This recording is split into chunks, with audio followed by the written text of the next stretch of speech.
magic school bus.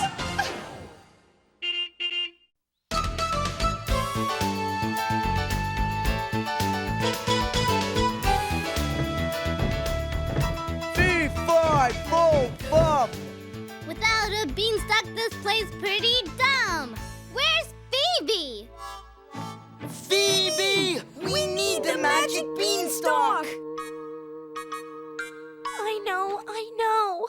What's Jack and the Beanstalk without a magic beanstalk? Okay, props department. Where's the plant? It's almost showtime. It's almost ready. See? That's the beanstalk? What happened to growing a real one? Oh, I tried. I really did. The bean sprouted, but the sprout never grew. I don't know what went wrong. I'm sorry. Liz, are you all right? Oh, no. That's okay, Phoebe. We'll think of something. Like what? Jack and the ladder? Oh, Wanda's right. We can't do this play without a beanstalk. Of course we can't. And we won't. Miss Frizzle! Good morning, class. Just because our prop shop is out of beanstalks doesn't mean that we throw in the trowel. Let's take chances, get messy, and grow one. Now? Where? How? To the bus! But what about the play? Do we really have time for this? No! The play starts in an hour! Grow, grow, grow your plant, grow it tall and green. Leaves are shiny, full of life. Miss Frizzle, since growing the magic beanstalk is my job, if there's any growing to be done, I think I should do it. Now that's a seed worth sowing, Phoebe. Isn't it, Liz? Just stay rooted to this spot, and we'll have you growing in no time. Hit it, Liz!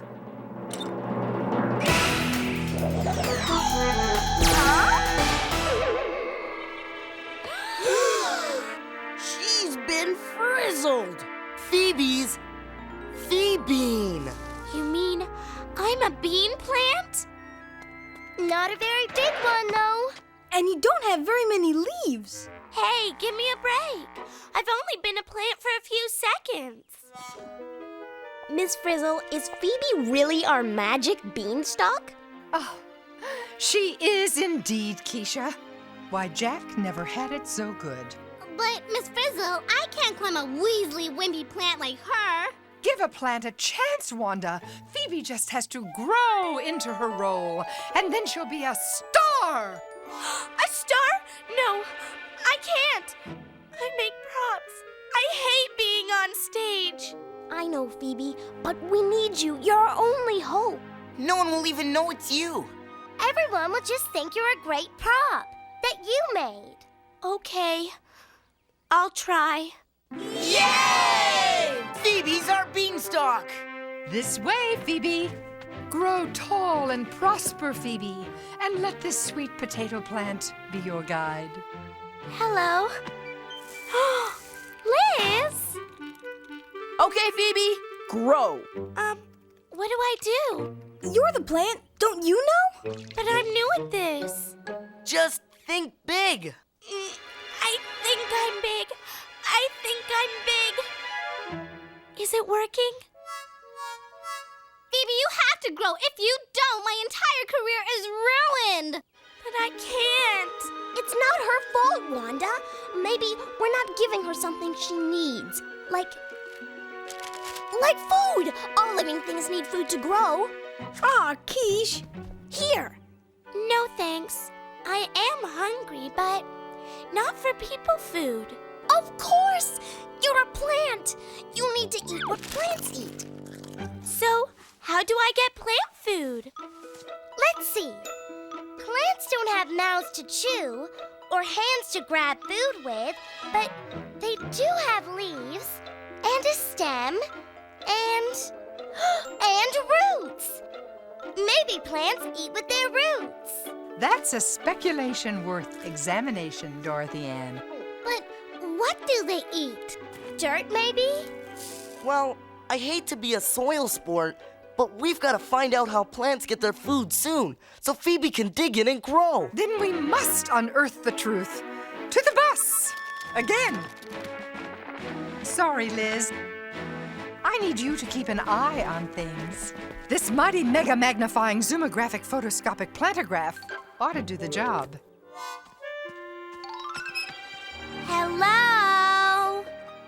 All set, Ms. Frizzle. Then root to toot toot. Let's shoot to the root.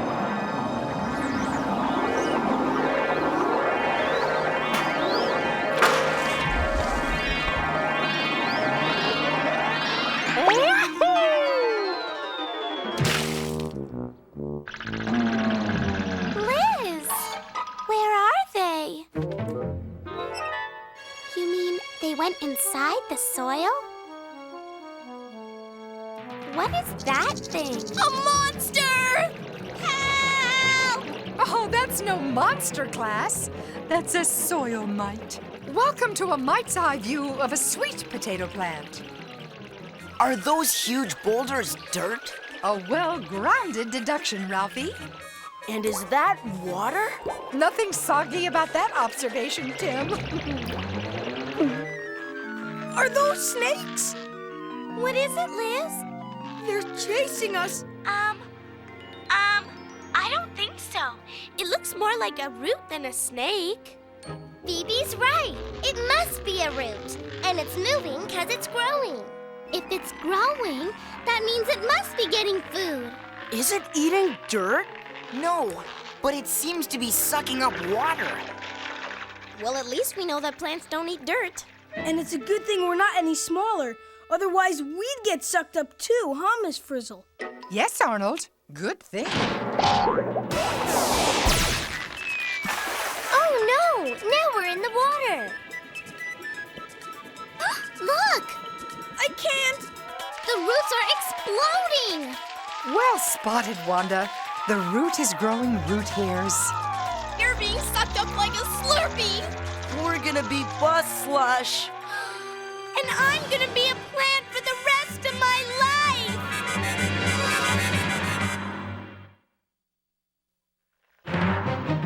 Quick, Miss Frizzle, do something. Don't worry, Phoebe. We're getting to the root of the problem. But Miss Frizzle, where'd they go? All I see are roots slurping up water. Zoom in, Liz. Guys, where are you? We're right here, Phoebe, in a root of the plant. Is it just me, or is there nothing that looks like food out there? You're right, Ralphie. There's just water. Sorry, Phoebe. Looks like plants get water from the soil, not food.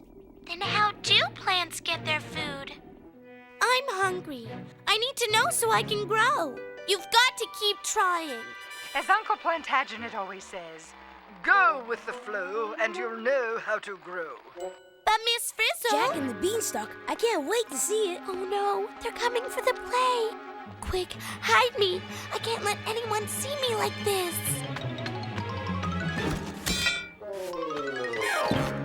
Thanks, Liz. Phew. Now where are we going? I wish I knew.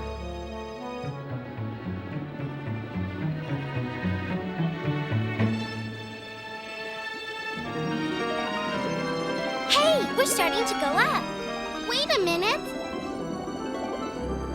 I know where we are. We're in the stem. Okay, we came in the root and now we're shooting up through the stem.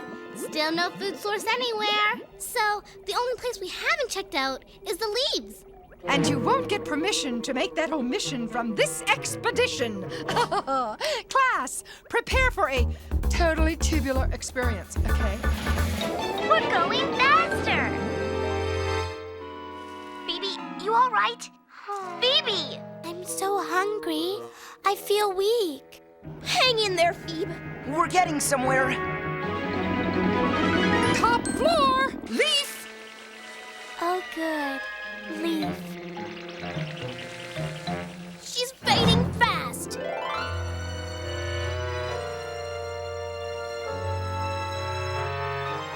But a leaf is so thin. How can there be any food in here? Well, we know the plant doesn't get its food through its roots or stem. So the answer's gotta be somewhere in this leaf.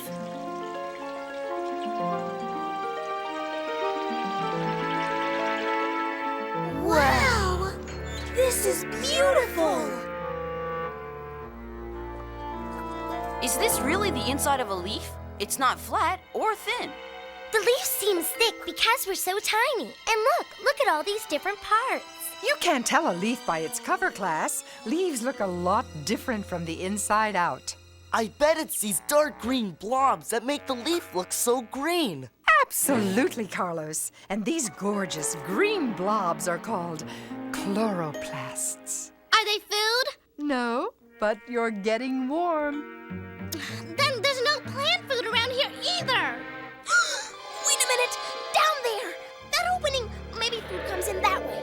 Something's coming in when those holes open up. But is it food? I'm a food expert. I'll give it the old sniff test. Nah, it doesn't smell like anything edible. Whoa. Whoa, whoa, whoa.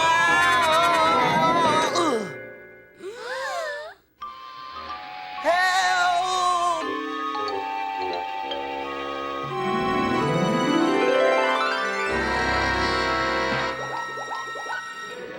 Oh, just what I needed. A breath of fresh air. You're right, it is air. The leaves are bringing in fresh air. Ow. Thank you for flying Leaf Air Express, Ralphie. Okay, so plants suck in air through those openings in their leaves. And they suck in water through their roots and up their stems. But what does that have to do with getting food? And if we don't find out soon, we'll have to do Jack and the trampoline.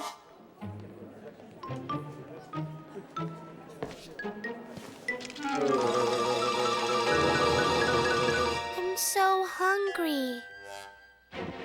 Don't give up, Phoebe. We're making progress. We really are. Think about something else. Think about the weather. The weather?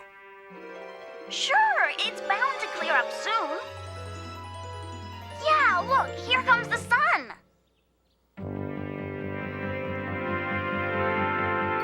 It's shining right into this leaf. Whoa! Look at those chloroplasts go! Yeah, the whole place is really perked up. Something's making all those chloroplasts move to the top of the leaf. But why? What's going on? Why, Arnold, what a cheery query. To the chloroplasts. Don't be shy. Just push right on in, class. Here we go. Wahoo!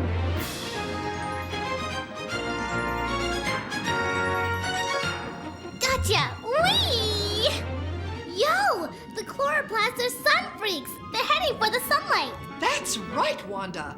They are experts at catching the sun's rays. Look, DA, they're actually soaking sun in. And the sun seems to give them energy. But the chloroplasts are taking in more than sun. They're taking in air and water, too. And they're using it to make stuff. Maybe it's some kind of recipe. Take air, water, and sun, mix it together, and out comes... what? Yuck! This white stuff is all gooey and sticky. Ew, it got into my mouth. Ugh. Hey, this stuff is sweet. Not bad. Yum. I was just wishing I had a snack, but who knew I'd get one here? It's sweet. So that means the chloroplasts are making some kind of sugar. And sugar is a kind of food. So maybe the sugar is food for the plant. Which means plants don't get food from somewhere else. They make their own! Ah, yes. The sweet taste of discovery. Yeah, we figured it out! Phoebe! Buzz to Phoebe! Phoebe, we figured it out. Plants don't get food from someplace else. They make their own. Did you see? All it takes is air, water, and sun. I saw. Then make your own food. And grow into our magic beanstalk. Quick! I would if I could, but I can't.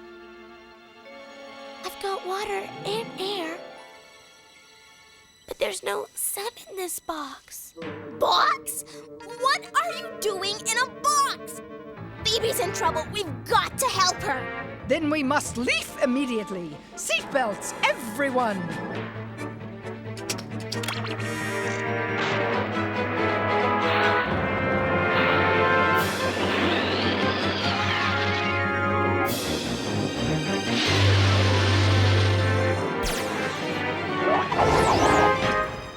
Phoebe! Phoebe!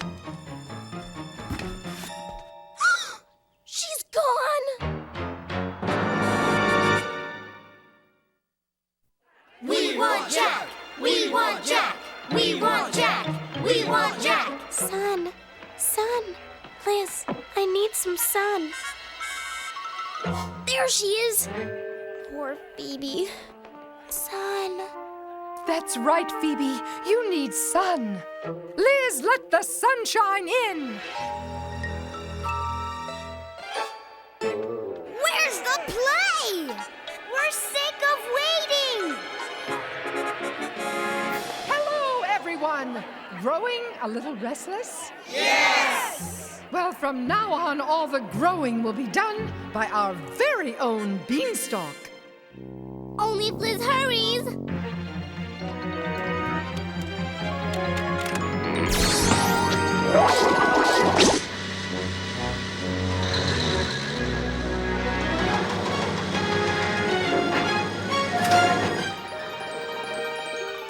Way to go, Liz! Have some sun, Phoebe. Hit it, Miss Frizzle.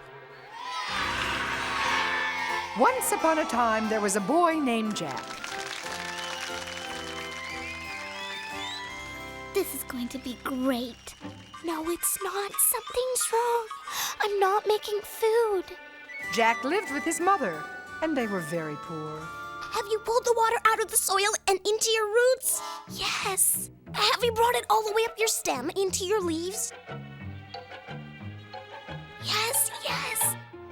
I can feel the water in my roots and in my stem. One day, because they needed money, Jack's mother told him to sell the cow. Moo! Did you remember you need air? Yes. Are you sure you're opening the holes in your leaves and breathing in? Moo! I'm doing it. I'm positive. I'm breathing in air. What's moo supposed to mean? I'm a cow, remember? But instead of selling the cow, Jack traded it for magic beans. Thanks, Jack. You're going to love these beans. Then what's the matter? I don't know. I can feel the water and I can feel the air, but I can't feel the sun. Why not? It's shining in like crazy. When Jack came home with beans instead of money, his mother was furious and threw them out the window. Oops, sorry. Now use your chloroplast. Soak in the sun. I'm trying, but it's not working. Forget it. I can't do it. I can't make my own food and I can't grow. But you have to. You're a magic beanstalk. That night, the beans sprouted, and the most amazing thing happened. The plant grew leaves, and when the leaves opened, they did something that leaves do best. Of course. Phoebe, you have to open up your leaves. Your leaves can't make food from sunlight when they're all curled up. I can't open them. I'm too scared. Hey, what's going on? Is something wrong with your magic beanstalk? Phoebe, you're going to do fine. If you can be half as good a magic beanstalk as you are a best friend, you'll blow the roof off this play. Do you mean that? You bet. So just open your leaves, make some food, and grow!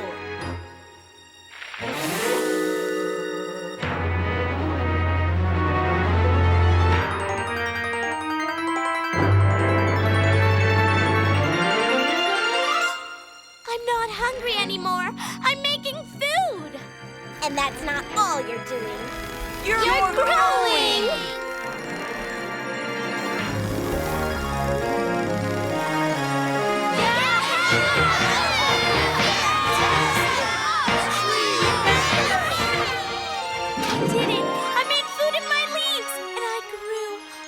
best beanstalk I ever could have made. No wonder my bean plant never grew. I didn't give it enough sunlight. And Jack and his mother lived happily ever after. Yay! Phoebe! Oh, thank you, thank you.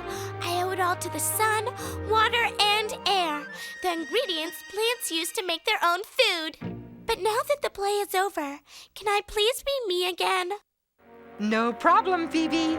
Hit it, Liz!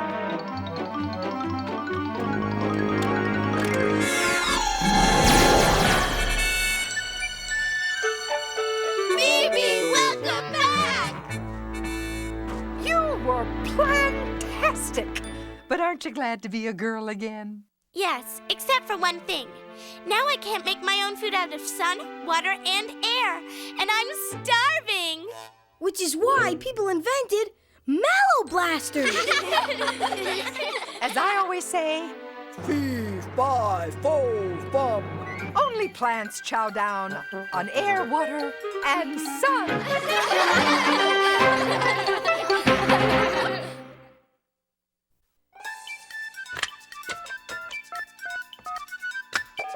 Is this the magic school bus? Is this the magic school bus? Magic school bus? Magic the magic school bus? You mean magic school bus? Magic school bus? Magic school bus?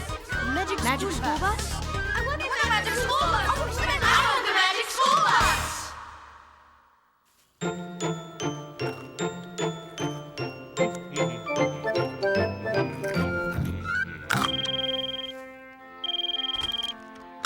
Hello, the Magic School Bus. Hi, we saw your show on plants, and we'd like to ask some questions. Well, leaf no stone unturned. Ask away. First of all, do plants really make their own food? Just out of water and air? Water, air, and sun. The sun's real important. Plants use the sun's energy to make their own food. Hey.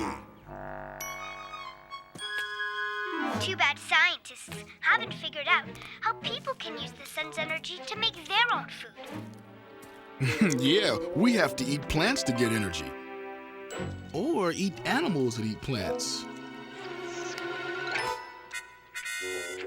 That's why plants are so important to us, huh? That's right. They feed all the rest of us. So let me get something straight. We know that plants don't use soil for food. What do they need soil for? Soil provides other things like minerals the plant needs to grow. And it gives a plant a place for its roots to anchor it to the ground.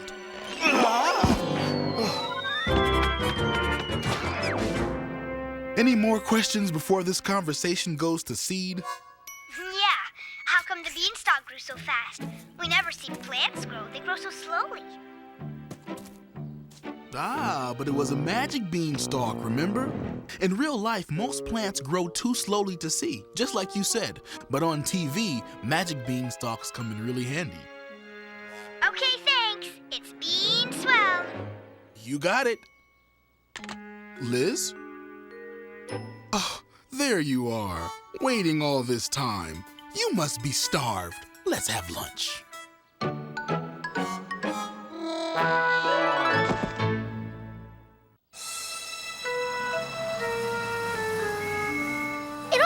On a Monday morning, before the first bell. But it wasn't just any Monday morning. It was Earth Day, the day we celebrate taking care of our Earth. We'd ordered a surprise Earth Day present for Ms. Frizzle from the Rainforest Rentals catalog, and we were waiting for it to arrive. Mail order, ha! I call it fail order. Miss Frizzle will be here any minute. Meanwhile, Tim was seriously stuck on his essay assignment. What does Earth Day mean to you?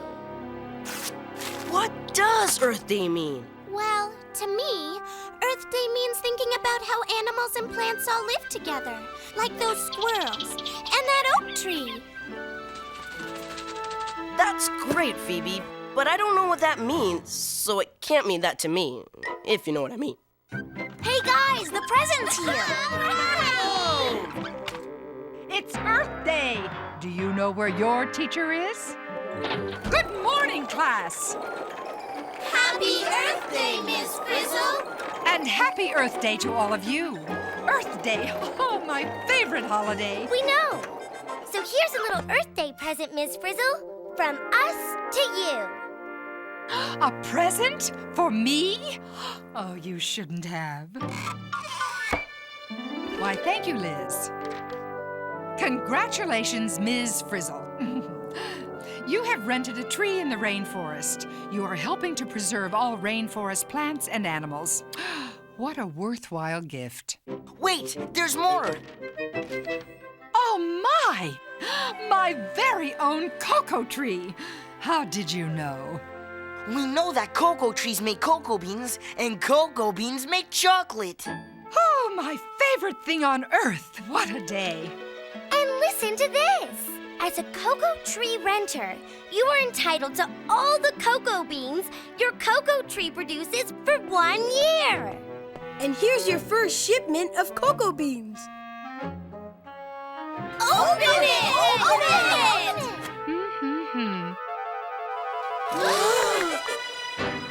That's it?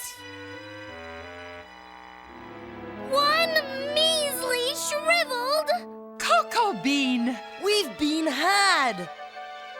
Look, there's a note. Due to circumstances beyond my control, your cocoa tree is temporarily experiencing a cocoa bean shortage. Signed, Inspector 47. A temporary cocoa bean shortage? What's that supposed to mean? It means no cocoa beans. But why? Things don't happen without a reason. Ah, a meaningful point, Tim. I knew that look. I didn't even have to ask, but I did. Miss Frizzle, where are you going? Ah, to the rainforest. Where else? Before the Pledge of Allegiance was pledged, we were on our way to the rainforest to untangle the web of mystery that surrounded the missing cocoa beans.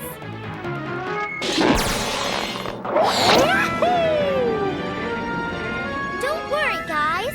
According to my sense of truth, justice, and the Milky Way, I'll crack the case of the missing cocoa beans, or my name's not... Detective D.A.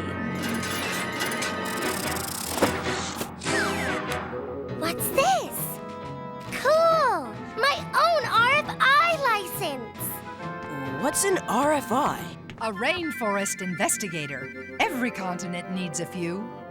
And a rainforest handbook! Now I've got everything! Except a partner. Every good detective has a partner. Dorothy Ann's in charge of the investigation, Tim, and you're in charge of the big picture. The big picture? As big as Earth itself. Before we knew it, we'd arrived at the rainforest. Whoa! It's wall-to-wall trees down there. It looks like they're connected to each other. How are we ever gonna find Miss Frizzle's tree? As my old parachute instructor used to say, look before you leap and never jump to conclusions. On the other hand, take over, Liz. Single file, please. Before we jumped, I gave everyone a photo of Miss Frizzle's tree. I knew if we could find her tree, we'd find the cocoa bean thief. Look how many different kinds of trees there are. And birds and animals. And insects. Wahoo!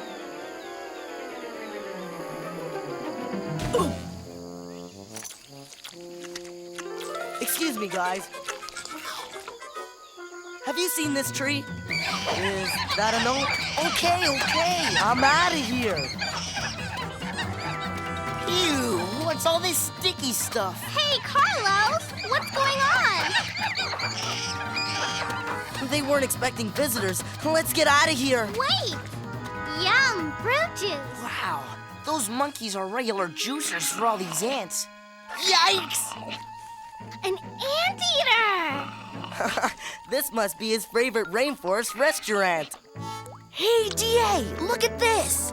There's more than just cocoa trees in the rainforest. There are tons of fruit trees. And if we're looking for suspects, what about these guys. Maybe they like cocoa beans too. I figured Tim was barking up the wrong tree, so I had to set him straight. Listen, partner, we're looking for this tree and a suspect named Inspector 47. Okay? Well, yeah. But to get the big picture, maybe we need more info. DA! We've got a match! There's the Frizz's tree! It's your cocoa tree, all right, Miss Frizzle. Oh, it's beautiful. I just want to hug it. Sorry, Miss Frizzle, you can't touch a thing. According to my handbook, we've got a dust for fingerprints. And according to this picture, the tree should be covered with pods. But it's not. There's only flowers. How come? There's no sign the pods have been picked. It's as if the cocoa tree just stopped making them.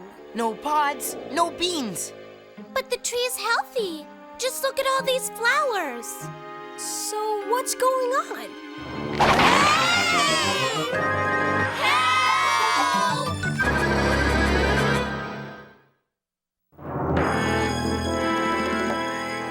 I knew the rainforest would net some surprises. I just didn't expect to be in the net. Congratulations, DA. Looks like this case is all wrapped up. Carlos! At last, I have captured the cocoa bean thieves. All you've captured is trouble, mister. A rainforest investigator. Mon Dieu! My humble apologies. Please do not report me to Inspector 1 if he ever found out. Wait a minute. Who are you? I am Inspector 47. This is my little patch of rainforest. Well, this is a tree we rented for Miss Frizzle. Miss Frizzle? Ah, and they're students, of course. You are concerned about the cocoa bean shortage, no? Yes! You're not alone. Neither is Miss Frizzle's cocoa tree. It looks like none of these cocoa trees have pods. Well, they used to, but for some reason, all of the pods have gone poof. That is the bad news. But the good news is, all the mud wallows have also gone poof. Mud wallows? Wah. Patches of filthy mud filled with the little pools of disgusting water. Not only that, I have gotten rid of the horrible bugs and the pesky peccaries. Look, Inspector, we didn't come down here to study mud-free, bug-free, peccary-free zones. We came to crack the case of Miss Frizzle's missing cocoa beans. Un moment. Inspector 46. Inspector 46? Yes, Inspector 46. My neighbor is madly jealous of my bug-free, peccary-free, mud-free place of work.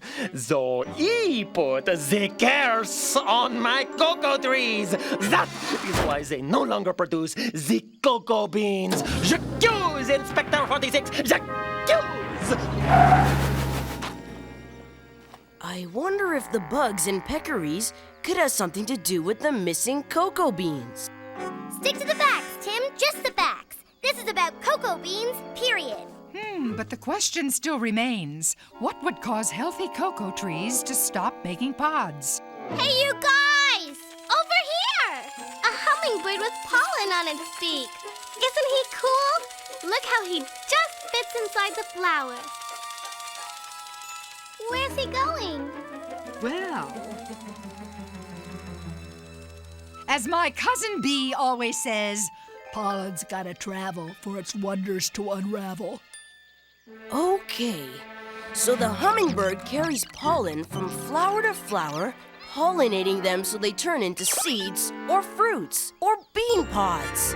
Maybe the flowers on Miss Frizzle's tree didn't get pollinated. No pollination. No pods, no beans. That's it. This is a case of missing pollen, and I'm going to prove it. Sorry, DA. No pollen missing here. This cocoa flower's making plenty of it. Okay, so I was wrong.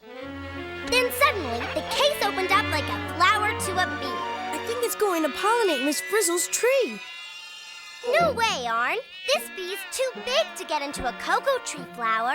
If the bee's too big, then it must be a really tiny insect that carries pollen between the flowers of cocoa trees. So, where are they? Faster than you can say Earth Day, the case of the missing beans had turned into the mystery of the missing insects. And to find the insects, we had to find a cocoa tree with pods.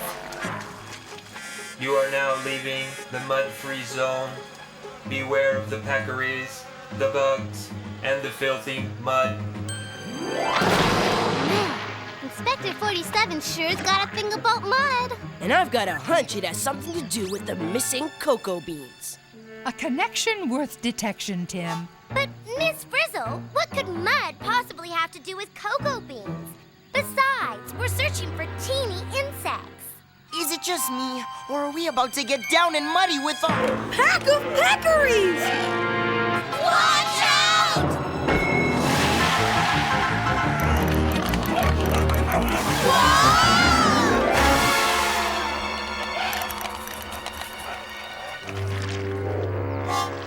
Just when it looked like our Earth Day investigation was turning into Mud Day mayhem, Miss Frizzle gave us a boost.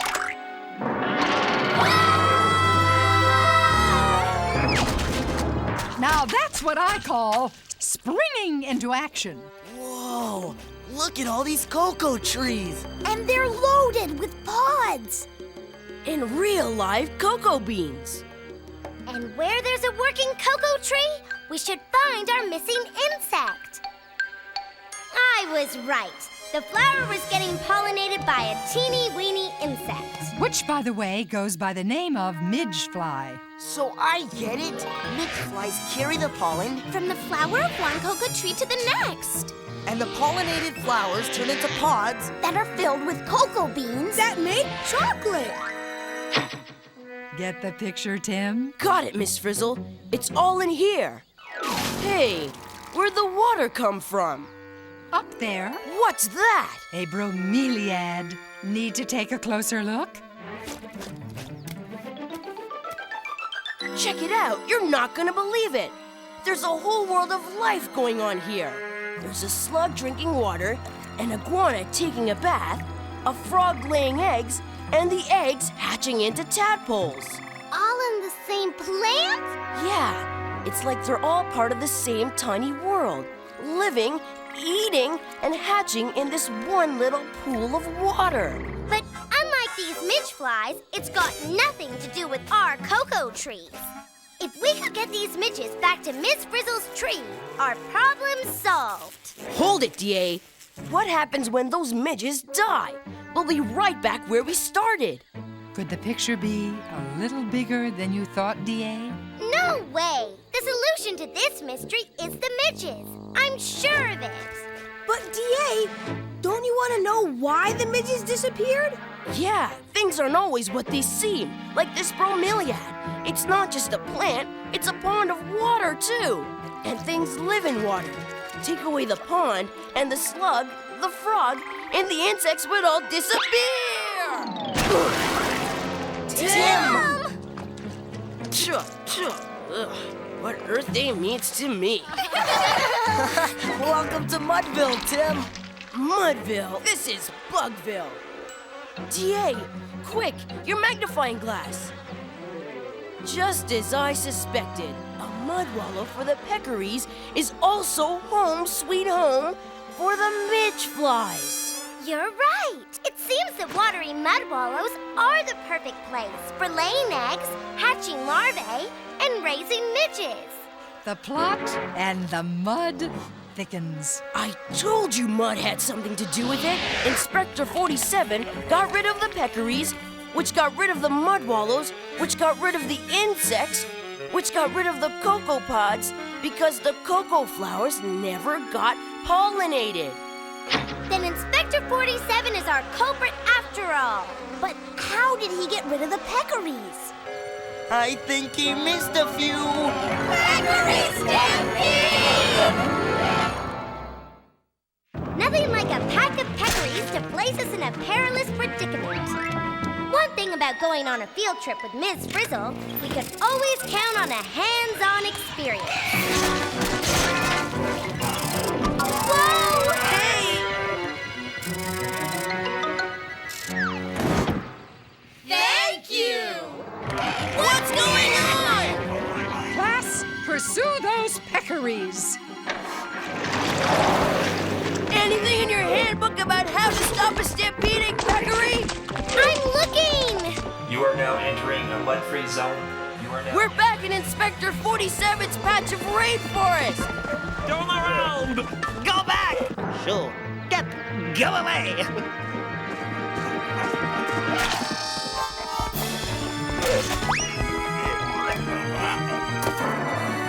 Whoa! Tim, come back! Look what you have done to my suit! I will not allow those filthy animals in my patch of the rainforest! Those filthy animals, as you put it, are just what your cocoa trees need to make cocoa beans. Of course. It is the peccaries who make the cocoa beans. She is not only a rainforest investigator, she is a comedian. We'll see who has the last laugh, Inspector. It was time to prove our theory and wrap up the case of the missing cocoa beans. For your cocoa trees to make pods with beans, your cocoa flowers need to get pollinated by midge flies. And midges need watery mud wallows to breed in.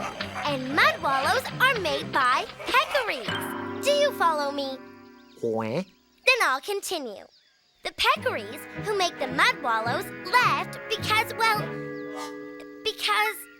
the, Whoa! Nellie Bell! Nice of you to drop in, Tim. Wait a minute. What's this? So that's it.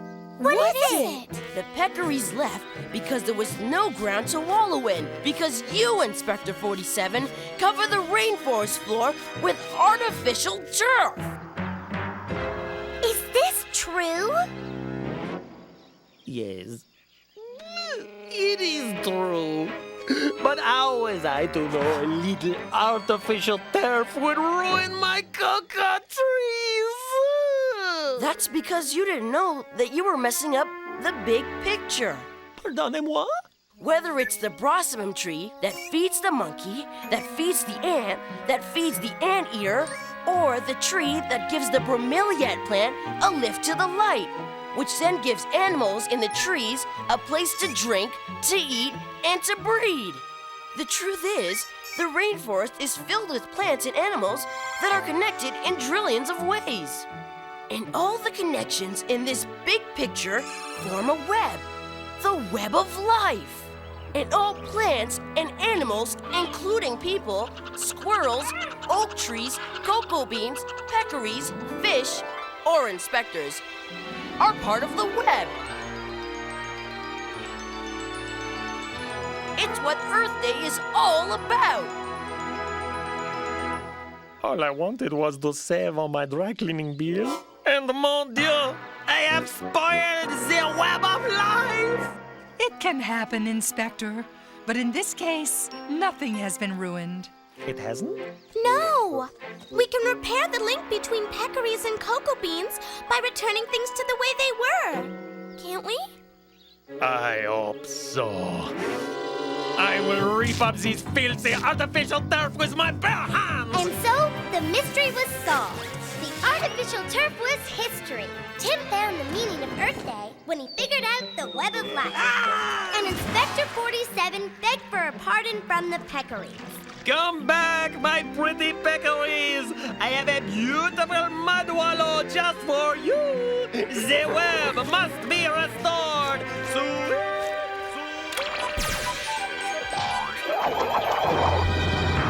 It was a happy Earth Day after all.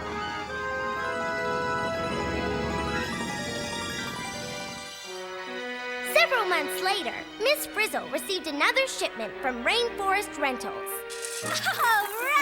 Yeah! Look at all those cocoa beans! There was a note from Inspector 47. Due to circumstances beyond my control, your cocoa tree has produced a bumper crop of cocoa beans. Yes! Signed Inspector 22. Inspector 22? Thanks to you and your students, I got a promotion.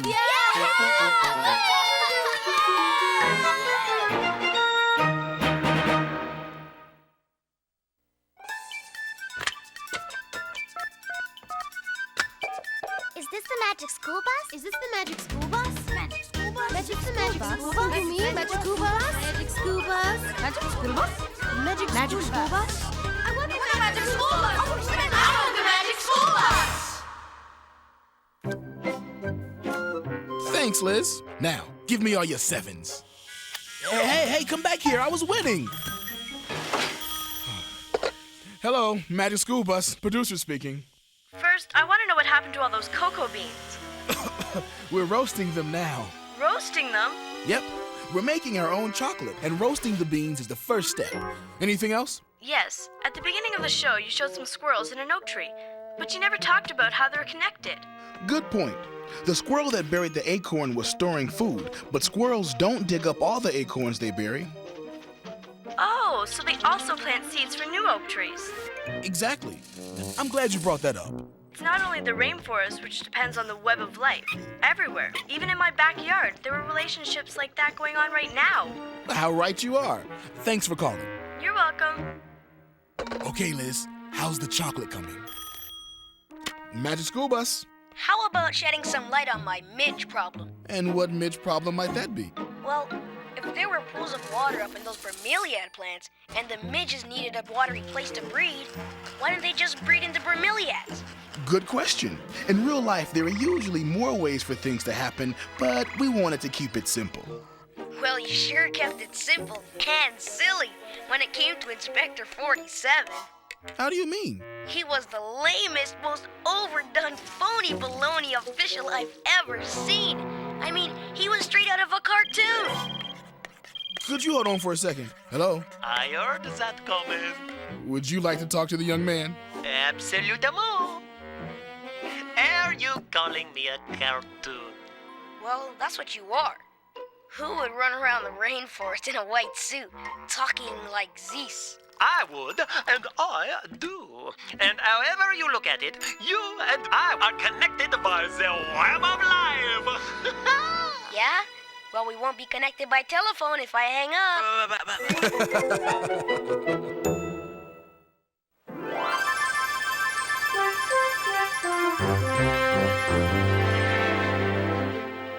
Good morning, my fellow Walkervillians.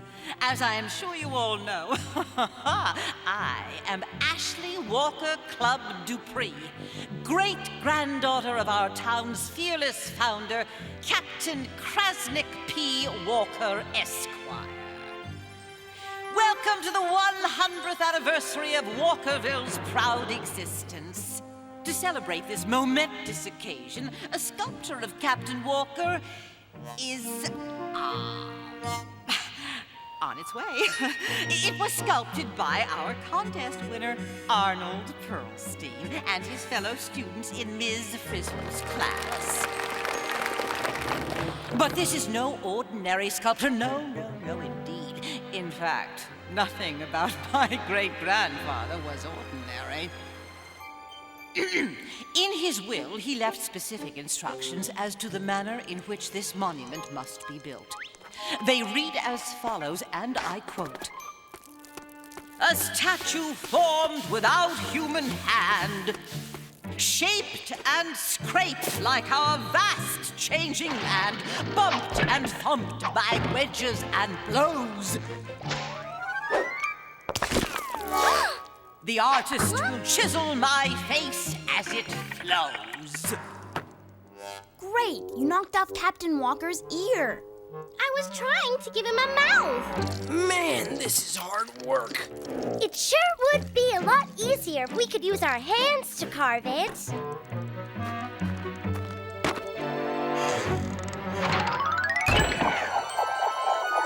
He's going back!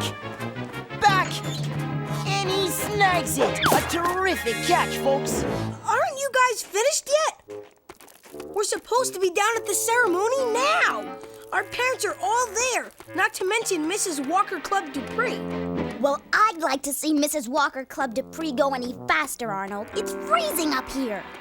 Give me a break, guys. My reputation as a rock expert is at stake. I guaranteed the committee we could do it. But this is ridiculous, Arnold. Whoever heard of carving rock without using your hands? Don't worry, you're doing great.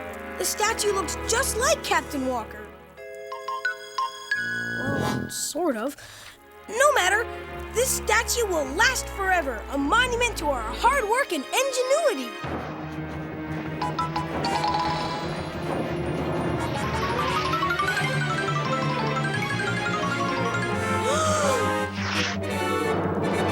I don't mean to shatter your mood, Arnold, but nothing is forever. Miss Frizzle! Not even rock. No way! I know rock, and rock is permanent. And I know water, Arnold, and this is ice.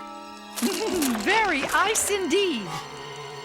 So a little water's gotten in the crack and frozen. What's the big deal? Water can't break rock. Is it just me, or is the statue moving? It is indeed, Ralphie. See? Yikes! The ice is splitting the rock! The statue's breaking away from the mountain! Precisely. Captain Walker! He's going to get smashed to smithereens! Looks like Captain Walker's going to get to the ceremony before we do. Yes, well, while we're waiting for our statue, let me tell you more about my great-grandfather. Ah, here we go. Rocks. My great-grandfather loved rocks. He was fascinated that they came in so many different shapes and sizes. Yes, rocks and poetry were his passion. As a matter of fact, his first home was built with fieldstone. The road to the house was paved with cobblestone. The cornerstone of the fieldstone was limestone.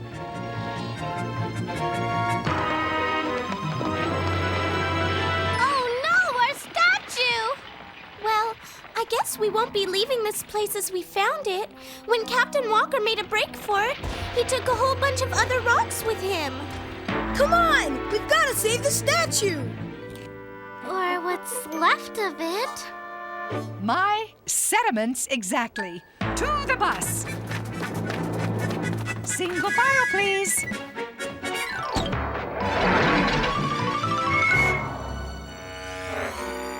I don't know, Miss Frizzle. I don't think this bus can make it down the mountain. You're right, Arnold. Perhaps we ought to be a little bolder. What? Seatbelts, everyone! Oh no!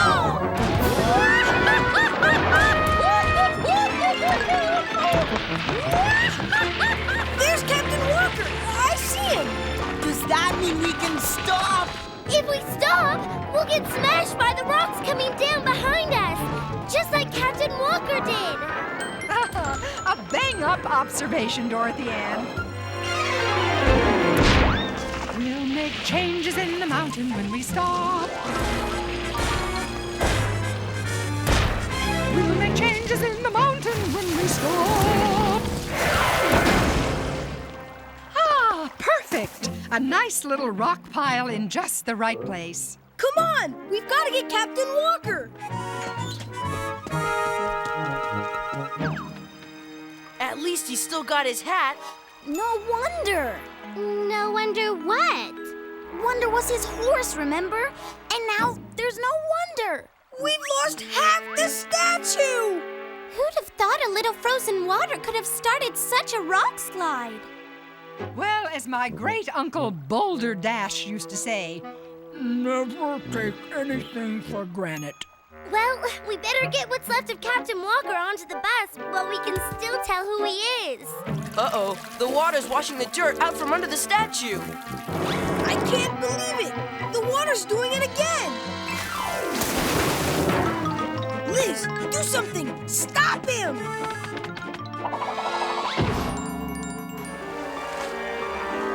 Oh no! There goes his other arm! Wow, the water's really strong. It's knocking the statue against the other rocks.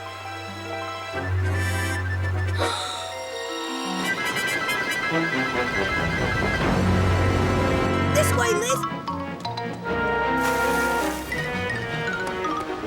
I have an idea. When I say 3, grab it. 1, 2, 3!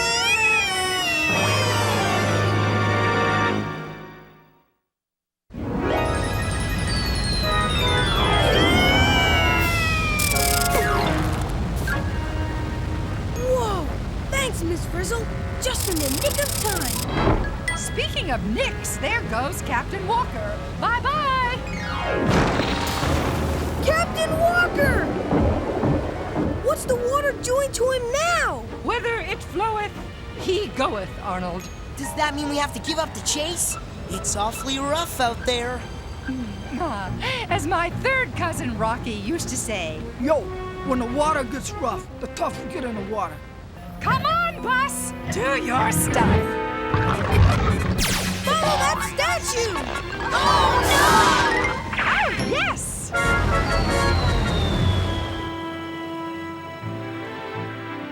While we await the arrival of Arnold and his class, whom I'm sure will be here any moment, let me tell you one of Captain Walker's favorite rock jokes.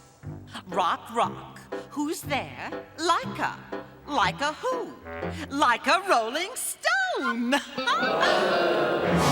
Like a rolling stone?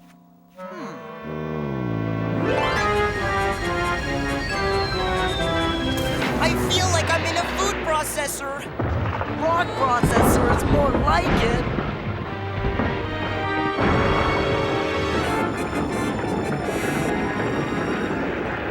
Anybody see Captain Walker? I just keep seeing my feet. Tumbling, bouncing, tossing, and turning. Oh, don't you just love it, Ralphie?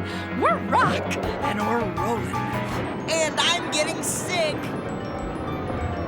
We've stopped. What a relief. You call hanging upside down a relief? What's happening? That's better. Better? What's better about it? We're supposed to be at the most important ceremony Walkerville has ever had with the statue we were supposed to have made, and where are we? Stuck at the bottom of a stream with no statue, getting pushed around by what? Water! That's what! Soft, runny water! Oh, but what better place to study erosion by water? Water erosion? According to my research, water erosion is what happens when rocks get worn away by water. That's what happened to Captain Walker. He's been eroded. You got that right, Arn. What's left of Captain Walker at 12 o'clock? You sure that's him? His nose is almost gone. You know what they say, no nose is good nose. Carlos! I can't believe that water could do all that to solid rock. Just ask Captain Walker. If we don't get him soon, Captain Walker will be Captain Gravel. And we'll be Kid Gravel. Oh, what can we do? We're stuck. Nothing a little push can't fix. Prepare to disembark. But Miss Frizzle, if we go out there, we'll be swept away by the water. We'll be hammered. We'll be gouged. We'll be scratched. Exactly, Ralphie. I couldn't have said it better myself. And going out there is the only way to save Captain Walker. I'm glad you agree, Arnold. Cool suits. Yeah, I always wanted to be a rock star. Carlos! Miss Frizzle, are you sure this is the only way to get Captain Walker? No, but it's the only way to take chances, make mistakes, and get eroded. I think I'm the one that should have stayed home today. Here we go.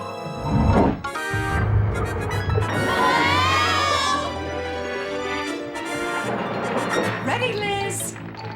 Leave no stone unturned. Whoa! It's like a hailstorm down here.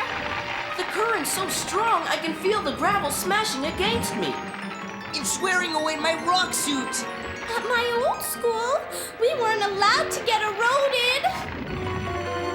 Look, look, look! There's Captain Walker! Okay, we've got the statue. We can go to the ceremony now. Not so fast, Arn. Look out! After him! I've been in some tough scrapes before, but this is ridiculous. Yeah, we're on the road to ruin. Hey, good one, DA.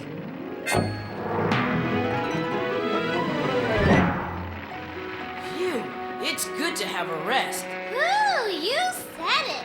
Being eroded takes a lot out of you. Smooth thinking, Wanda. Real smooth. Hey, Arn! Doesn't a rolling stone ever stop? Ooh. Anybody see Captain Walker? No, but I do see that. Is it just me, or are we about to get pulverized?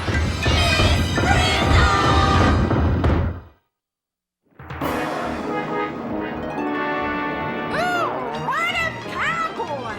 It's an rodeo. Miss Frizzle!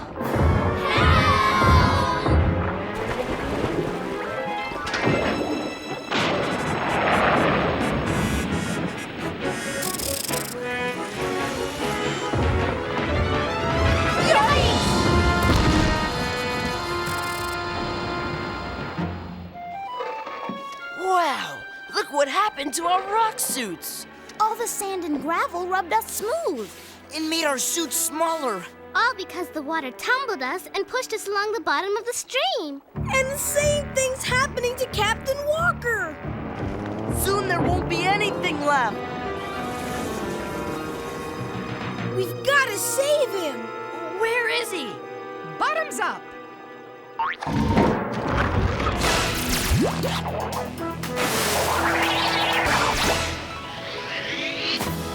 At last, the water's slowing down. And we're not being tossed around anymore. There aren't as many big rocks around either. I'm not surprised. No self-respecting rock has a chance. Once it's fallen down a mountain, plunged over a waterfall, and been tumbled and pushed along the bottom of a stream. Oh, and it's all because of water. Who would have believed it? Look, all the rocks that slid down the mountain have dammed up the stream. And it stopped Captain Walker. Hurry, there's still a chance. Yeah, if we want to go bowling.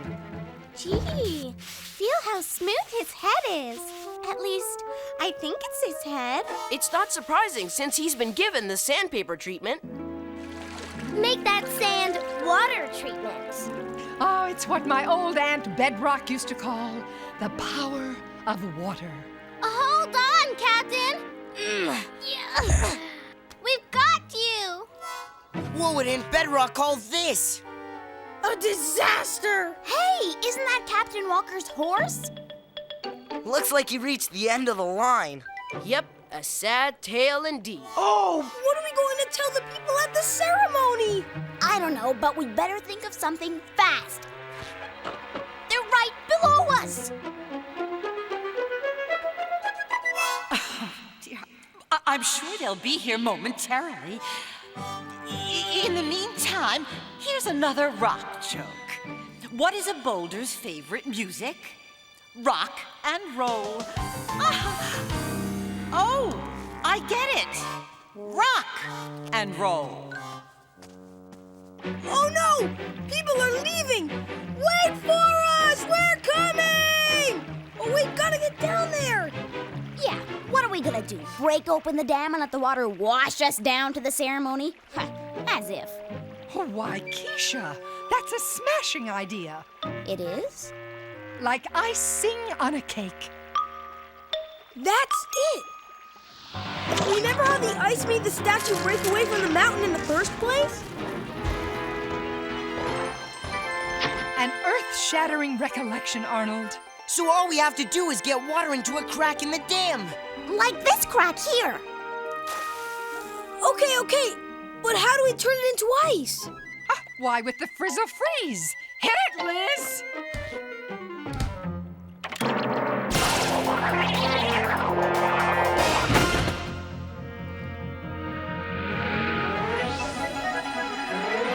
The water's freezing! And the rock's starting to split. Buckle up, class.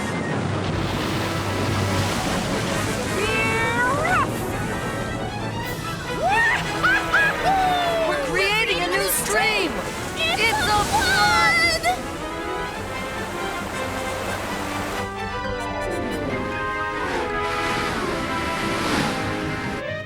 Everyone, please, come back! I'm sure there's an explanation. I know they'll be here any...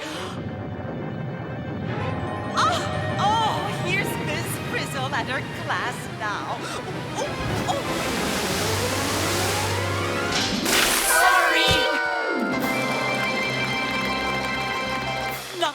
Not to worry. I'm just glad you made it. All we made was a mess. We brought the whole mountain down with us. Never mind that. Let's get to the ceremony. Yeah, what are we waiting for? Come on! Let's go! Hold it! They're expecting an incredible sculpture of Captain Walker, but the water has eroded it all the way to this. Oh, I don't think you'll disappoint them, Arnold. Come on up, young man. Don't be shy. Well, a funny thing happened on the way down the mountain. We see that, don't we? As we all know, my great-grandfather requested that his monument be, oh yes, formed without human hand, shaped and scraped like our vast changing land. We tried to do that. We really did, honest.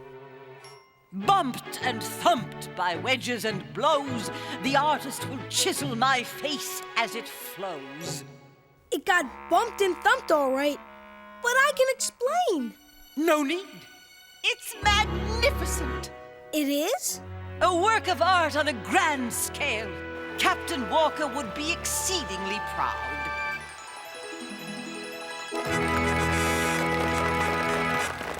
Well, what do you know? But we didn't do that. Exactly. Bumped and thumped by wedges and blows, the artist will chisel my face as it flows. That's it. As it flows. As what flows? Water! You mean the poem wasn't about not using our hands? No, it was about erosion by water. Arnold, I'm sure everyone would love to hear just how you did it. But we didn't do it. Water did. Water eroded the rocks and carved the mountain to look like Captain Walker. Not us. The hair was formed when ice cracked the rock connecting the statue to the mountain, and the statue fell. The stream, which has carved a path down the mountain, is the outline of the face. And the nose and eyes are really rock piles which were pushed there by the water in the stream. The only thing we did is the beard. That happened when we cracked open the dam, causing the flood which brought us down here. But still, water did all the work. As he looks out at us today, Captain Walker is a symbol of the power of water, which, I must admit, is actually stronger than rock. But tomorrow, who knows which way the captain will be looking. For as Miss Frizzle might say, erosion is everything it's cracked up to be.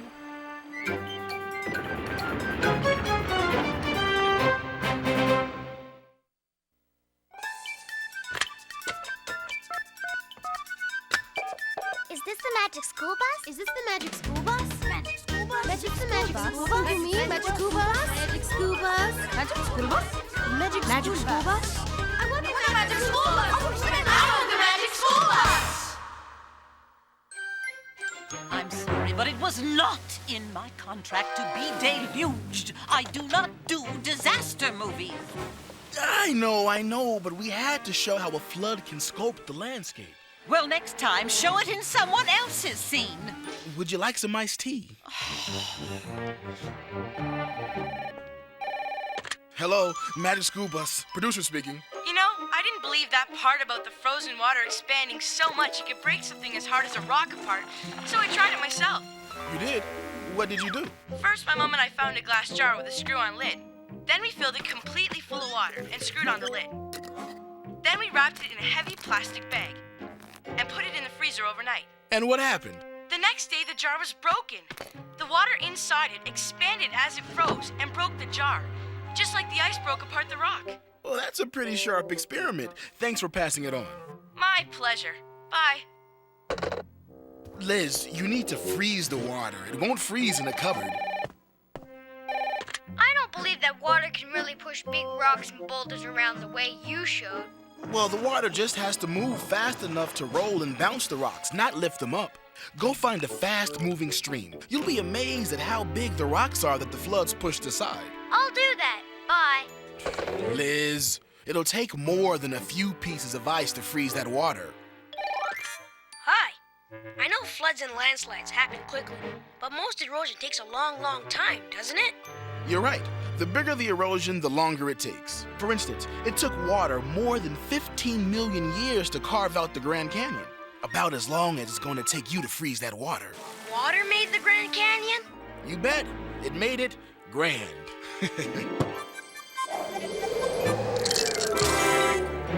What was that? Good thing you put it in a plastic bag. How'd you do that? I know, you didn't break the glass, water did. But how did you freeze the water so fast?